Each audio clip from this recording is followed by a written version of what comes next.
It's the February 2025 show with CMHA, and today I'm talking with Ashleigh Hillner, peer support specialist, Brant Safe Beds for CMHA, Brant, Haldeman, Norfolk. Thanks for doing this today, Ashleigh.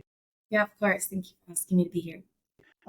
You and I have had some great conversations. We've got to know each other over this last week or so, and I got to ask if you don't mind sharing your story because it blew me away. You're so inspiring and it was gut wrenching. And I want to give folks a little bit of a disclaimer. What Ashleigh and I are going to talk about today is a lot of really hard things that went on in her life. And, but you came through it. And that's what I love about this is you're willing to talk about it and help others. So without any, I don't want to hold you up, but let's get started. This goes back to your childhood, doesn't it? It starts a long ways ago. Yeah, yeah. So, oh gosh, all right. Childhood. Okay. So, as young as I could remember, there was always chaos in the home, right? And I grew up in a home where my family, my parents, my mother and father, they were divorced, they were split up. My mom got into a relationship really, really soon after, and my dad's alcoholism. I was really young. I was about two, so I wasn't really aware of any of it. Um, but I guess he was drinking from such a young age. Anyways, um, alcoholism runs in our family. My mom, series of mental health diagnosis, and she got into a relationship with a man that was very physically abusive. And from a young age, I had to learn, okay, I need to protect my mom. I need to protect my siblings. I need to step up and be the protector. I need to take care of everyone. And that's kind of how I lived life. And, through my dad's alcoholism, he was very much in and out.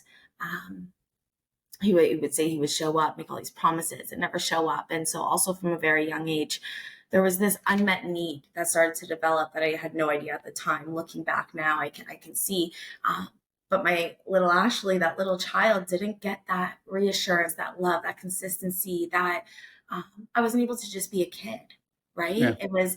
I was out there trying to search and find ways to seek love from people, from even my mom would say I was 6 years old and the cable guy would come over and I would be like, hi, can I have a hug? Can I have a hug? It was this desperate need to fill this thing inside of me. I needed this validation. I needed to feel seen, right? And the only time I felt seen is when I was taking care of other people, when I was, stepping into that caretaker role. So that never went away as I went through life. We all have our stories. And so my childhood was is aside from all that, I believe that that was the norm. And we talked about this when we spoke last week, where it's, if you don't know, you don't know, Right. right? And I was raised in this environment where, I have a family member in the home selling drugs and having home invasions in the home and my mom being abused and my dad not showing up and there's alcoholism. And for me, that was normal. It's it's amazing. I want to ask because um, at that young age, it's amazing the protectionism for your siblings, correct? Yeah. Like, and it's another level that as a kid, you don't even know you're doing. You're just doing it to protect them. You don't want them exposed to the violence or the alcoholism. Right? You become that. I don't know.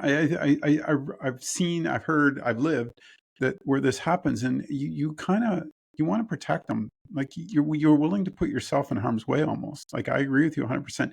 And that need to be loved is so.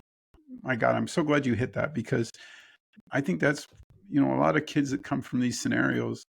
That's the thing. They just don't feel loved. They need those hugs, don't they? Yeah. 1,000%. And don't get me wrong, my mom did the best with what she had at the time. Like she Exactly. was a young mom. She met my dad at 15. He was chronic alcoholism at the time. It just got worse. She was 16 when she had me.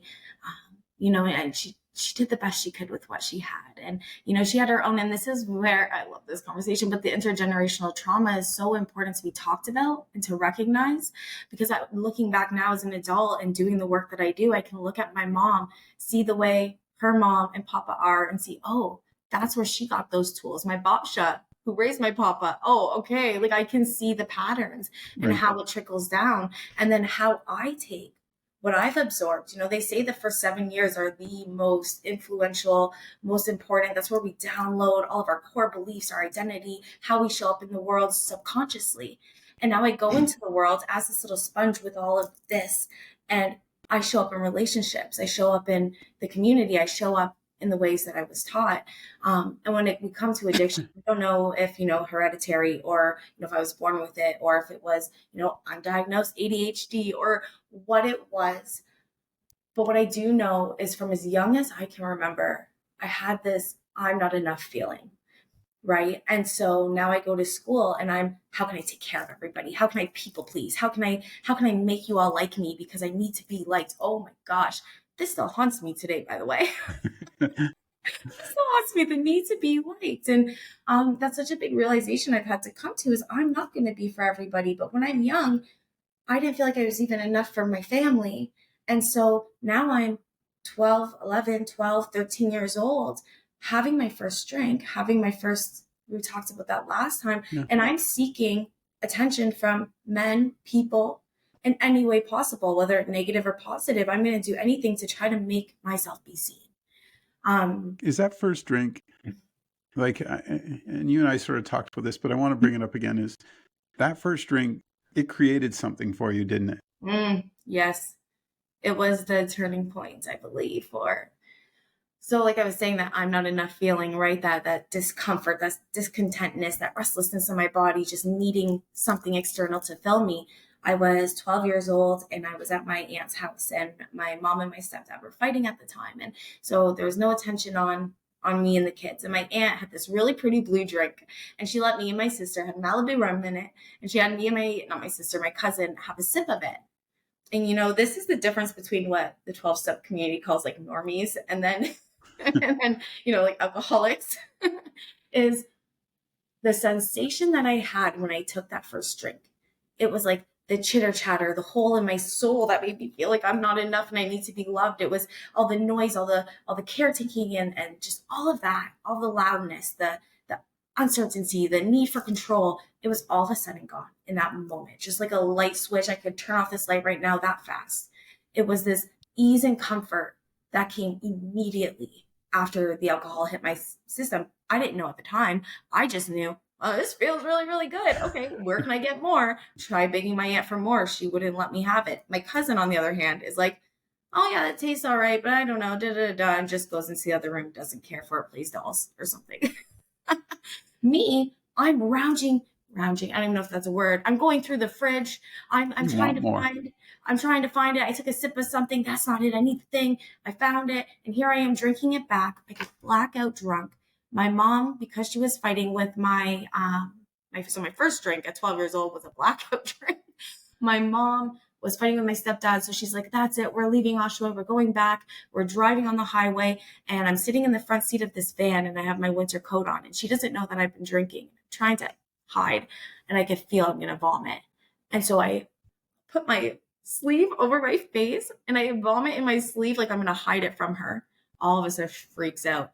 What is happening?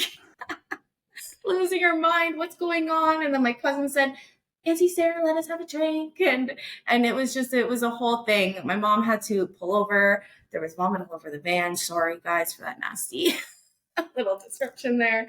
And the next morning, my mom wakes me up with pots and pans after sitting next to my side all night, makes me clean out the van. And I'm like, I am never doing this again. Is that at that point too, when you just mentioned earlier, it's the cycle. It's almost hereditary in some families that it keeps coming back, the alcoholism. You even though you're saying that, right? I'll never do this again. You know what it created for you. And is that the distraction? Obviously, you did mention this, but I mean, your family honestly sounds really dysfunctional, like a lot of us. But I mean, you were looking for that break, right? You were just, I think, boy, looking at your whole scenario, if somebody just, like you said, shows you the right way, or says to you, no, you're a bigger person than this at that moment, right? Do you think at that moment, if someone had stepped in, it changes or no? Oh my, I love that you asked this question. I'm literally writing a report right now for school for my yoga teacher training on this. In the sense of the difference between, I think, like PTSD or long-term effects, adverse childhood experiences, and then it's sticking with you, opposed to healing and not, again, at the end of the day, I don't know if maybe I would have found addiction another way, or how that all would have turned out. What I do trust and believe that if somebody goes through these adverse childhood experiences, or they go through lots of trauma, and they are provided with support, let's sit down and talk. That physical touch, that love. They teach me how to regulate my nervous system. They teach me, let's get back into the body. You're safe. They pair me with a therapist. They pair me with doctors. And, we talk things through, and I'm in support groups. And, it may, I don't know, but I believe that I believe that it could have changed everything. Yeah. I And believe it. understanding now what fight, flight, and freeze means, right? Mhm. What a difference! Like if you were constantly in a flight mode, it sounds like you're protecting everybody around you. Your nervous system can't take that. You're overloading everything, right? Your body for those first 11 years is trying to just protect and be that person. So eventually something's got to give. So here it is. You've started drinking. Your mom's found you, and Yeah. this is not a good sign, is it? No. And in that moment, it's almost like it became my solution. But again, I'm so young and I didn't realize, right? But it's Yeah, almost like that. It's like the parasympathetic nervous system was right. almost activated, because now I'm calming. I'm not in that fight. I gotta, it's quiet. It's that ease and comfort at once. And then, it kind of snowballed from there. Like I said, I told myself, I don't ever want to feel this way again. That only lasts for so long until that discomfort starts to eat away at you again. Your heart starts to close up. I feel tense. I'm now showing up in the world still. And it's so interesting because I've always presented as this bubbly, outgoing, happy, joyful child, right? But again, was that a mask? Was that a facade? Because inside, I was really, really hurting. But again, I couldn't make those connections because I really thought that how I lived was normal. So how do we make, this situation feel lighter? You're going to be the life of the party. You're going to be happy. You're going to be joyful, all the things. And then when I was in grade 7, my mom found out she was pregnant. So we moved from Fort Erie to Welland, Southern Ontario. And she found out she was pregnant. And that summer, she found out that she was pregnant with a baby boy who had hypoplastic left heart syndrome, so a heart defect. And so she had to make the decision to continue the pregnancy or to terminate the pregnancy, and she kept the pregnancy. Um, I was 12. I was 12 years old, so yeah, it wasn't even long after. I was turning 13, and Davin was born. My brother was born in July, and he went to Sick Kids Hospital. However, there was complications with the delivery, so my mom was seizuring and having issues, and had to go to Mount Sinai Hospital. Shortly after, Davin was admitted to Sick Kids Hospital. And so now we're back and forth, me, my stepdad, my sisters, between Sick Kids and Mount Sinai. Now we moved to Ronald McDonald's house in Toronto, and all this stuff. He has open heart surgery. He starts to do really, really well. My stepdad, because of some stuff that he was involved in, he was always on road. And so I was left to, once again, caretake. I had to take on that. I have to step up and be mom. I have to step up, put my child to the side. And it's almost became, again, the norm. It was second nature to me. This is kind of the role I've always took on. And it made me feel important. It made me feel like I am enough for this, right? And I could Yeah. show up in this way. And it started, so it's very interesting because yes, drugs and alcohol filled that discomfort and that ease and comfort, the nervous system regulation, all of that happens in that moment with that first drink and the drinks that followed after. What's really interesting is how stepping into these roles, I guess, and how people could do that as well. So I identify as a codependent, like a classic hard codependent. And this is exactly where this manifested in home. And so, Davin's surgery, his last surgery that he had, I got to wheel him into the room, and my mom started doing better. She was able to come over, and 7 weeks later, he passed away. Um, it was really, really challenging for the Yeah. family. Everyone was hurting so much. And the night of the funeral, we go back, and I'm like, I know exactly how to take this pain away. I know how to feel better. And I go to my neighbors, and I'm smoking weed, and I'm drinking alcohol, and You're I already 13? knew that there You're was 13 at the time? 13 at the time, just turned 13. Yeah. And so my dad wasn't around at this point. I don't know if he was in jail or deep in alcoholism, but he wasn't around. Um, The pain must have been unbearable. it was awful. And again, my mom did the best with what she could. and how it took off for her, even though she doesn't identify as being like an addict alcoholic. She lost her son, went through this experience, has years of her own trauma. She turned to drinking and partying and being out and not wanting to be at home and using her substances to cope with the pain. And she just kind of bypassed all the grief. We did some grief counseling and stuff, but to be honest, I was a kid. It didn't really Understand. do anything for me. And then the abuse got worse in the home with my stepdad and my mom.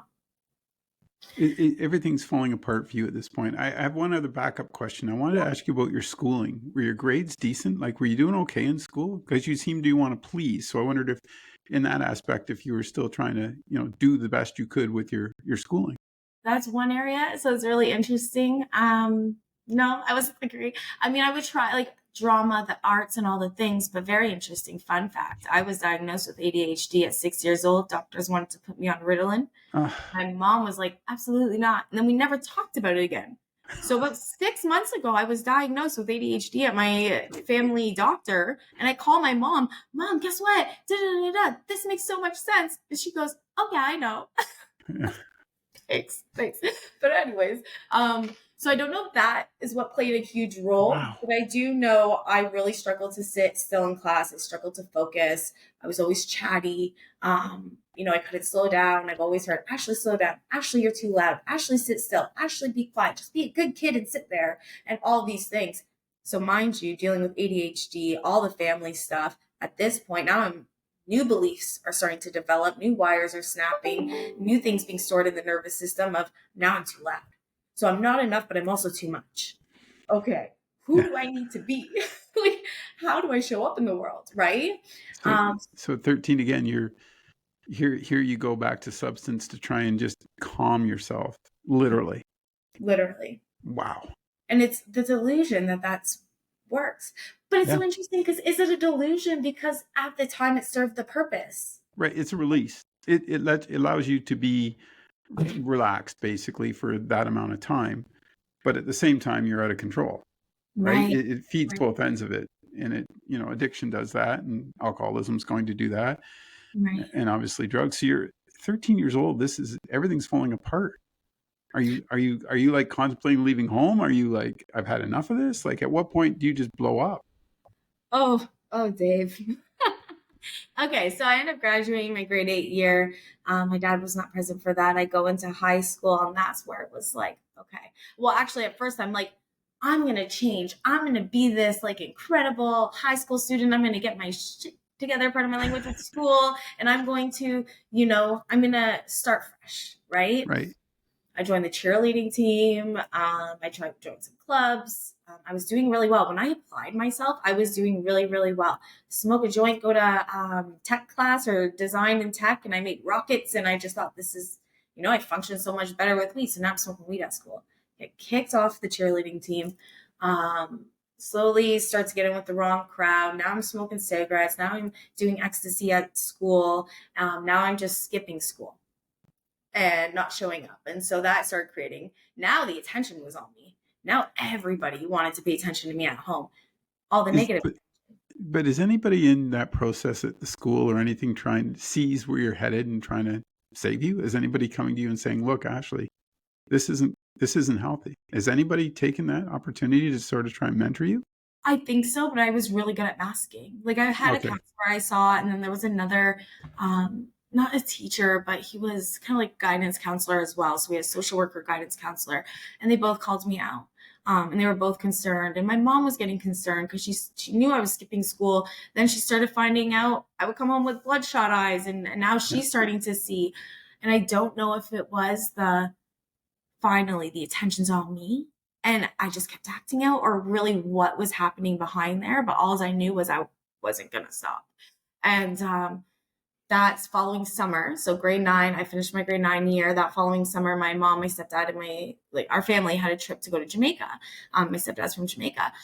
I haven't seen my dad. I just started talking to my dad a little bit here and there and his new partner at the time. And the solution to my really bad behavior was I don't get to go to Jamaica. This is my punishment. I don't get to go to Jamaica, and I'm going to go stay with my dad for this summer. Mind you, me and my dad have been disconnected for years. I am such a bratty little Yeah. You were, at this point, super disrespectful, saying awful things to my stepdad, treating my mom like crap at this point. I was always sneaking out, always breaking the rules. At this point, I was just done. I was, labeled the bad kid and all the things. Um, and so I go stay with my dad for the summer. And I went from Is having, is your dad still drinking then? oh, yes. Oh, Okay. oh yes. I went from having no freedom. Like I was always grounded, always like no, I wasn't allowed out all the time, like 9 month groundings. Um, to my dad's, where it was do whatever you want, just make sure you go to school. Right? I'm 14 years old and you tell me I get to go like run around Durham region, Oshawa, Whitby, Ajax. It was great. It was great. I made some friends. I tried experimenting again. Who am I? Dyed my hair bright blue, put piercings in my face.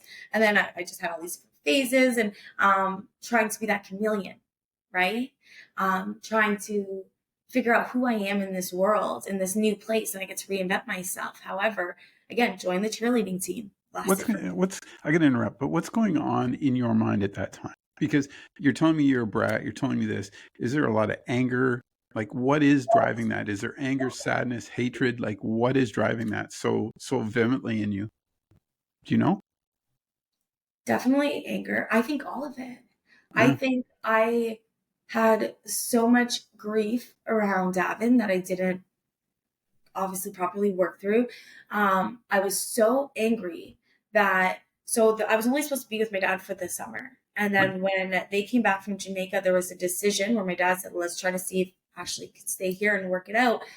My stepdad was like, yeah, let's see if that works. My mom's like, I don't know. And because of my dad's history, but they ended up agreeing. They told me the news. So at this point now, Nobody asked you first. nobody asked. No, no, no. But again, I was too much to deal with. I was such a bad kid and all these things. Um, and I felt abandoned at that point. It's like I've always had that kind of weirdness with my Ah, dad, I him gotcha. not being there. But now I felt like, screw you, mom. You're gonna let a man that has abused you, that is Yeah. illegally involved in some things, that let us get a home invasion happen to us and like all these things. You're gonna let him. I had so much anger over that, over the fact that she has stayed with this man that has Yeah. beat her while she was going through grief and she needed love. Yeah. And it's so interesting how I could see it from that perspective. Like I knew she needed love, but I couldn't see that I needed love at that time. I couldn't see it. Can I ask about your siblings at this point? They're with your mom, obviously. Yeah, yeah, yeah. Do they respect you? Do they see you? Do they talk to you? Like at that point in your life, are they saying, Yeah. Ashley, what are you doing? Are they Oh, because yeah. you've sort of been that mentor, right? You've been taking care of them. Yeah. They were really young. So Selena, she is 6 years younger than me. And Oh, then okay. So there's quite a bit of um age. Brianna's 4 years younger than Yeah. me. I think for them, they were just really hurt that I was gone Yeah. and they didn't really understand. And I was really hurt that I was gone. I didn't really understand. But at the same time, it was like the angel and the devil on the shoulders. It's like, yeah, but here I get to like do whatever I want. Right. Yeah, you're kind of like that rebel now, right? You're gonna get in a lot of trouble. You know where you're headed here. Yeah. Huh. Started criminal activity and nothing like major, but still like stealing from stores and getting caught and going into holding cells. Oh my gosh. Like so young and um yeah, and it just really snowballed. It escalated from there, right? And I had that taste of freedom, and now, my dad's house there was always alcohol. There was always fighting, and he would kick me out, tell me to come home, kick me out, tell me to come home. And if I didn't come home, he'd call the police to go and get me. And once I turned 16, I was like, haha, sucker, you can't get me now. And now I'm living. I spent from about 15ish to when I got pregnant with Mason, 18. So from 15 to 18, bouncing from family to family. I would meet friends in schools. So I went to Centennial High School in Welland, grade 10, which I had to redo grade 9. I went to a school in Ajax, high school in Ajax, and then a high school in Whitby, and then a high school in Oshawa. And so I was meeting people all over the place. Again, chameleon, trying to meet people to fill this thing inside of me while I'm drinking and partying. And I haven't even found hard drugs at this point. Um, Are you it, meeting people with similar stories oh, to you at this point? Like, is that the band of brothers sort of coming together? Oh yeah. Yeah. I had one best friend Her name was Sarah, and we met at J. Clark Richardson when I first started. And she was kind of like my glue. And she came from an adopted family, even though her upbringing was really beautiful. She had a lot of pain as well. And it was kind of like You knew. Yeah. We just clicked. We just felt each other's pain. And we started this little journey of being 15, 16-year olds, finding friends that she knew, finding friends that I know. We'd go party with them for a weekend, and then we wouldn't leave for a month. And then the parents' party, so they would let us stay and party. And then we would meet more friends, and we would all live in this big house. I would say trap house, but it wasn't trap house, but it was kind of like, a bunch of Yeah. teenage kids living in a house drinking, and the parents didn't care and whatever, right? What Um, year is this? Can I ask what year this is roughly? oh my gosh. Okay. Just to put it in I say context. 2007 is when Davin passed away. 2010, 20, 2010 sounds about sounds 08, I think, in there probably. Wow. I think '08 I was in '08 to 9 I was in grade 9. Okay. '08 is when I graduated. Elementary school, went to high school. Yeah, so it was grade 10 or not grade 10. Oh my gosh.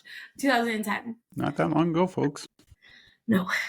No. Oh my gosh. I'm gonna go Yeah. ahead. We're gonna. I don't want to give too much away because this is our part one, and we're gonna move to part two next month. But um, it's.